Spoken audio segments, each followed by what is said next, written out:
നമ്മുടെ എല്ലാവരുടെയും ഒരു കുടുംബത്തിന്റെ എല്ലാത്തിന്റെയും ഏറ്റവും വലിയ പ്രതീക്ഷ നമ്മുടെ കുഞ്ഞുങ്ങളാണ്. ആ കുഞ്ഞുങ്ങളെ ഒരു മാഫിയ സംഘത്തിനും വിട്ടു തരില്ല, അവരെ കൊലയ്ക്ക് കൊടുക്കാൻ ഞങ്ങൾ തയ്യാറല്ല എന്ന കുടുംബങ്ങളുടെ പ്രഖ്യാപനമായി ഈ ഒത്തുചേരൽ മാറണം. നമ്മൾ കുഞ്ഞുങ്ങളെ ചേർത്ത് പിടിക്കണം. ശരിയായ വഴികളിലൂടെയാണ് അവർ യാത്ര ചെയ്യുന്നത് എന്ന് നമുക്ക് ഉറപ്പുവരുത്തണം. നമ്മുടെ കുടുംബത്തിലുള്ള ശൈഥില്യങ്ങൾ അത് നമ്മുടെ കുടുംബത്തെ വരുന്ന തലമുറയെ കൂടെ ബാധിക്കും. കുടുംബ ബന്ധങ്ങൾക്ക് ഒരു ഊഷ്മളതയും ഒരു ആത്മീയതയും പരസ്പരമുള്ള സ്നേഹബന്ധവും വിശ്വാസവും ഇല്ലേ പരസ്പര ആശ്രയത്വവുമുള്ള ഒരു ആത്മീയത കുടുംബത്തിലുണ്ട്. അത് നമുക്ക് ചില വീടുകളിൽ ചെല്ലുമ്പോൾ നമുക്കത് തോന്നും. ആ വീടുകളിലെ ഊഷ്മളമായ ബന്ധങ്ങൾ, മാതാപിതാക്കൾ, അവരുടെ കുഞ്ഞുങ്ങൾ, നമ്മുടെ ഇപ്പൊ വളർന്നു വരുന്ന കുഞ്ഞുങ്ങൾ ഭയങ്കര ബുദ്ധിശാലികളാണ്. നമ്മൾ വീട്ടിൽ ചെയ്യുന്ന ഓരോ കാര്യങ്ങളും ഈ കുഞ്ഞുങ്ങൾ സൂക്ഷ്മമായി നിരീക്ഷിച്ചുകൊണ്ടിരിക്കും. നമ്മളൊരു മോശം വാക്ക് വീട്ടിൽ പറഞ്ഞാൽ ആ കുട്ടി അത് പിറ്റേ ദിവസം സ്കൂളിൽ പോയി ഉറപ്പായിട്ട് പറയും. ഭാര്യ ഭർത്താക്കന്മാർ തമ്മിൽ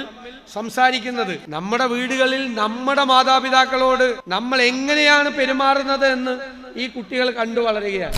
എങ്ങനെയാണ് ഒരു സമൂഹം ഏറ്റവും പരിഷ്കൃതമാണ് എന്ന് നമ്മൾ പറയുന്നത് എങ്ങനെ, വിലയിരുത്തുന്നത് എങ്ങനെയാണ്? ഞാൻ കരുതുന്നത് ആ സമൂഹത്തിലെ ഏറ്റവും മുതിർന്ന ആളുകളോട്, ഏറ്റവും പ്രായമുള്ളവരോട് എങ്ങനെയാണ് പെരുമാറുന്നത് എന്നതായിരിക്കണം ഒരു സമൂഹം പരിഷ്കൃതമാണോ അല്ലയോ എന്ന് നമ്മൾ നിശ്ചയിക്കാനുള്ള അളവ്.